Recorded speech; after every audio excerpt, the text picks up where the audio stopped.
চিকিৎসার গাফিলতিতে প্রসূতি মৃত্যুর অভিযোগ উত্তেজনা ছড়ালো উত্তর দিনাজপুর জেলার ইসলামপুর থানার রামগঞ্জ এলাকার এক বেসরকারি হাসপাতালের বিরুদ্ধে। শনিবার সকালে ঘটনাটি ঘটেছে উত্তর দিনাজপুর জেলার ইসলামপুর থানার রামগঞ্জ এলাকায়।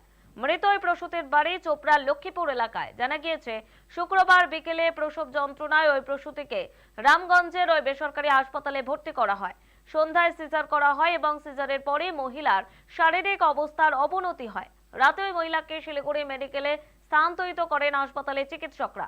পরিবার ওই মহিলাকে শিলিগুড়িতে ভর্তি করায় কিছুক্ষণের মধ্যেই ওই মহিলার মৃত্যু হয়। আর তারপরে পরিবারের লোকজন ওই বেসরকারি হাসপাতালের সামনে অ্যাম্বুলেন্সে মৃতদেহ রেখে বিক্ষোভ দেখাতে শুরু করে। ঘটনার জেরে হাসপাতালের সামনে উত্তেজনা ছড়িয়ে পড়ে।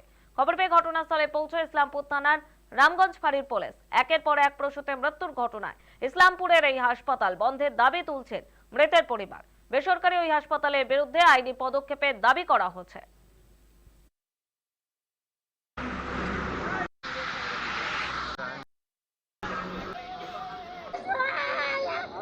চারটা সাড়ে চারটার সময় পেশেন্টটা নিয়ে আসছিলাম। নিয়ে আসার পরে ভর্তি করলাম। ভর্তি করার পরে সাড়ে ছটার দিকে সিজার হয়ে গেছে। সিজার হয়ে যাওয়ার পরে সাড়ে আটটার সময় আবার ভিতরে নিয়ে গেছে। আমি মুক্তারকে জিজ্ঞাসা করতেছি আমার পেশেন্ট কীরকম আছে। কমসে কম সাড়ে তিন ঘন্টা ধরে ওকে জিজ্ঞাসা করতেছি।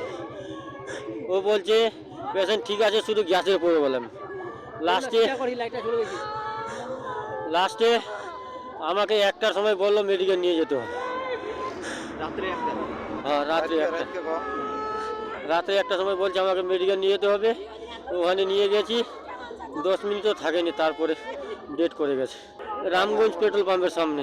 মারা গেছে আপনার কি হয়? আমার স্ত্রী হবে। ये हॉस्पिटल जो खुल रहा है, ये हॉस्पिटल क्या आदमी को मारने के लिए खुल रहा है? ये कौन सा हॉस्पिटल है?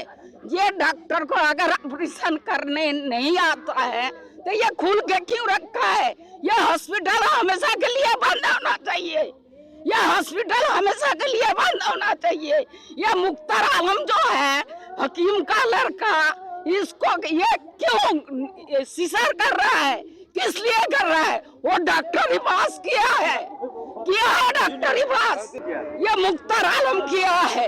ये बार बार यहाँ लेडीज मर रहा है, किस लिए भर्ती कर रहा है यहाँ पे? क्या ऐसा घटना? हाँ, घटा है। इसको प्रशासन को इंसाफ चाहिए, इंसाफ होना चाहिए। ये बार बार मृत्यु हो रहा है यहाँ पे।